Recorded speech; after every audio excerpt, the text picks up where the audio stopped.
salmatsıq. Qabağıma bax da. Qabağıma baxıram, mən normal yeşivi yerdə. Hardan baxırsan sən? Qabağıma baxıram da, mən görürsən gedirəm də yolda. Görmürsən, çiyin atırsan deyirsən qabağıma bax. Çiyin atmıram, mən qol və innətimsən belə yer-yerli gəzirsən. Əlivi sağ qardaş başa. Tək görmüsən. Sən böyük qardaşlarımı çağırım gəlsinlər. Çağırsan çağır. Sən deyirəm çiyin Deyirəm istəyirsən böyük qardaşlarımı çağırım, onlarla söhbət elə.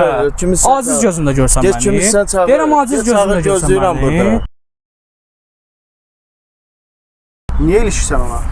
Çiyin atır, görmürsən nə çiyin Sən batır. attın, o attı. O attı da görmürsən, gəlir belə eləyir, elə bir ki, belə də olmalıdır. Qol və nə deyib gəzirsən belə-belə. Dedim axı əlivi sal aşağı, tonuvu aşağısan mənə qarşı. Qardaşım deyirəm, qanım qaradır. Qanım qaradır, indi onu döyməlisən, hə? Hörmətsizlik eləmə, onu niyə döyürəm ki, mənim balaca qardaşımdır. Sən neçə yaşın var ki? Neçə yaşın var ki? 7.